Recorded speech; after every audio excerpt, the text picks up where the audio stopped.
श्री कृष्ण गीता में कहते हैं कि मनुष्य के सारे संबंधों का आधार है अपेक्षा सभी से, जो मेरे जीवन को सुखों से भर दे। पत्नी कैसी हो जो सदैव मेरे प्रति समर्पित रहे।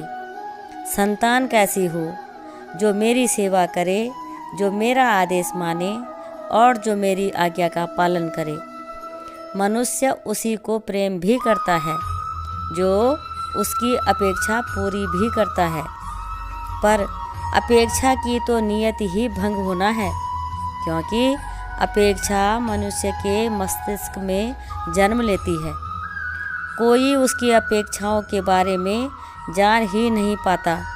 पूरी करने की इच्छा हो तब भी कोई भी मनुष्य किसी की भी अपेक्षाओं को पूर्ण नहीं कर सकता, और वहाँ से जन्म लेता है संघर्ष। सारे संबंध संघर्ष में परिवर्तित हो जाते हैं, पर मनुष्य अपेक्षा को संबंध का आधार न बनाए और स्वीकार करे केवल संबंध का आधार। कृष्ण कहते हैं कि ऐसा करने पर ये जीवन सुख और शांति से भर जाएगा। कृष्ण कहते हैं कि मनुष्य के जीवन में सम्मान का बहुत बड़ा महत्व है। वो उसे अपने हृदय और अपने मन से जोड़ कर रखता है।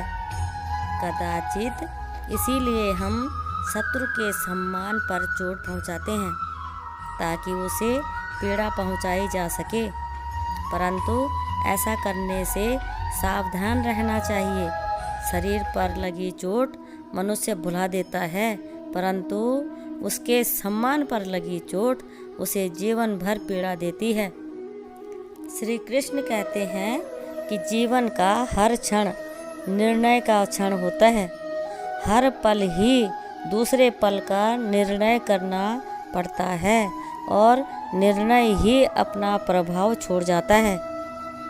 आज किए गए निर्णय भविष्य में सुख अथवा दुख उत्पन्न करते हैं, न केवल अपने लिए बल्कि अपने परिवार के लिए भी और आने वाली पीढ़ियों के लिए भी।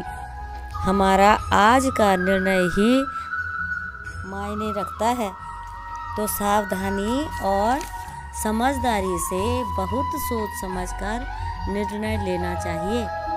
वास्तव में जब कोई शांत मन से निर्णय लेता है तो अपने लिए सुखद भविष्य बना सकता है।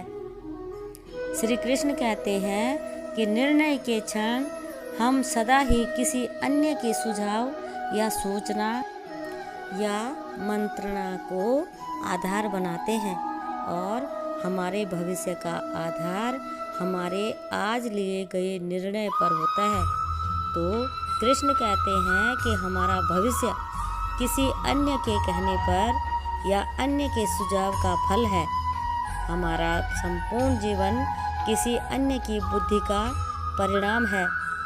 कृष्ण कहते हैं कि इस पर जरूर विचार करना चाहिए।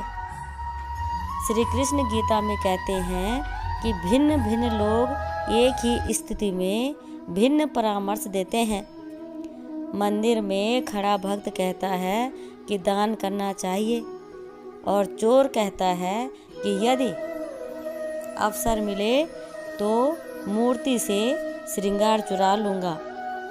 धर्म से भरा हृदय धर्ममय सुझाव देता है, और अधर्म से भरा हुआ हृदय अधर्म का परामर्श ही देता है।